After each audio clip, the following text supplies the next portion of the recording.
So when we talk about essential fatty acids, primarily we're talking about two different kinds. We have omega-6 and omega-3.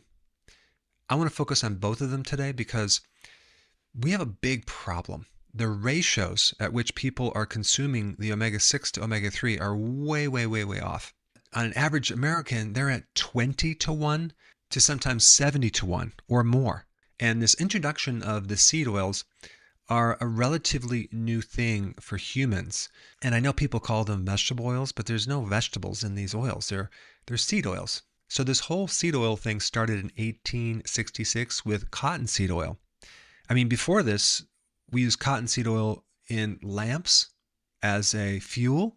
We used it as a lubricant in machinery. And then someone had a great idea to put it in the food supply and turn it into edible oil. In fact, all the information I'm sharing with you is out of this book right here, The Ancestral Diet Revolution by Dr. Chris Kenobi, MD. An incredible textbook on everything you'd ever want to know about the seed oils and the effects that it can create for our health. But I want to read you a quote on page 30. On the topic of cottonseed oil use, an issue of popular science from the turn of the 20th century era summed up cottonseed and cottonseed oil with a single phrase. What was garbage in 1860 was fertilizer in 1870, cattle feed in 1880, and table food in 1890.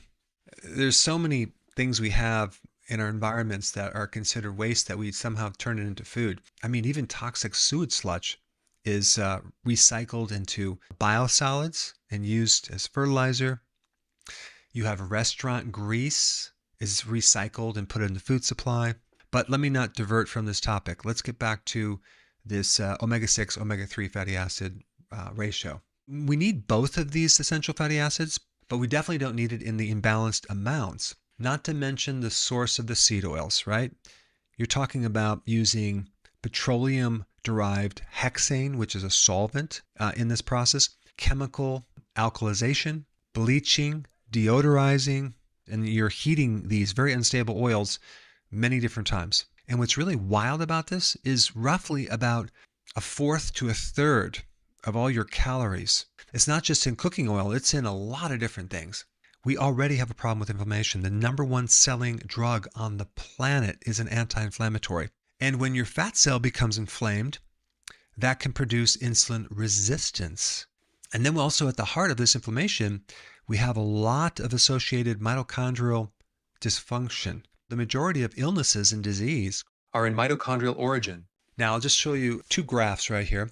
The top graph is the omega-6 fatty acids, okay? And the bottom graph is the omega-3 fatty acids. As you can see, the trend for omega-3 is not nearly as high as omega-6. I want to show you this graph right here. If you look at heart disease going up, and look at saturated fat right in the center there.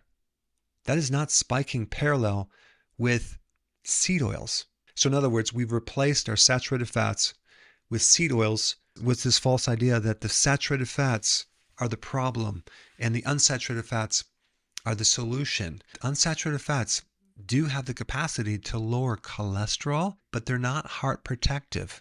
There's a lot of data that indicates that these highly processed industrial seed oils create a lot of damage at the cellular level. You can see total meat, okay? And you can also see over time red meat is not really a big spike, but poultry is. Interesting. So the big spike in meat is really chicken, which is very high in omega-6 fatty acids. If you're doing grass-fed meats, it's going to be very low in this omega-6 fatty acid. In this graph right here, we have cardiovascular deaths correlate more with vegetable oils than it does with sugar. Seed oils are in so many different foods, and it's definitely part of pretty much every single ultra-processed food, aka junk foods. You know, a lot of times people think that ultra-processed foods are just, saturated fats. Well, the only saturated fats in these ultra-processed foods is palm oil in very small amounts. I mean, really, no one's talking about the seed oils in these ultra-processed foods, the unsaturated fatty acids, which are very unstable. That's enough for omega-6 fatty acids. Now, what about omega-3 fatty acids? Where do we get that? We get it from fish. Cod liver oil. Cod liver has probably the most omega-3 fatty acids. Sardines and wild-caught shellfish. But the animals that consume these grains, like pigs and chickens and even the grain-fed beef, are much higher in omega-6 fatty acids. So this is one reason why a lot of people are turning to grass-fed, grass-finished beef, okay? Because it's going to contribute to the omega-3 fatty acids. People are doing more and more fish, which is also going to contribute. Now, when we have this omega-6 fatty acid and omega-3 fatty acid, they go through a series of pathways to be able to turn into certain compounds that benefit our bodies. And the enzymes that allow this biochemical conversions are shared by both the omega-6 and omega-3. In other words, both of these oils compete with each other.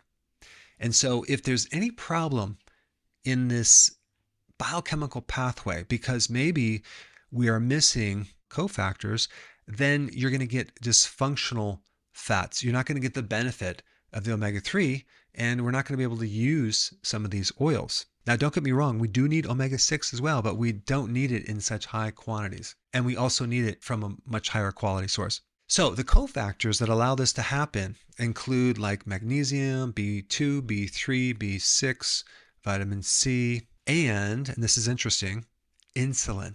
Now, you have to realize that the great majority of people are insulin resistant, which means they're deficient in insulin. So therefore, they're not going to have the cofactor to allow this to happen.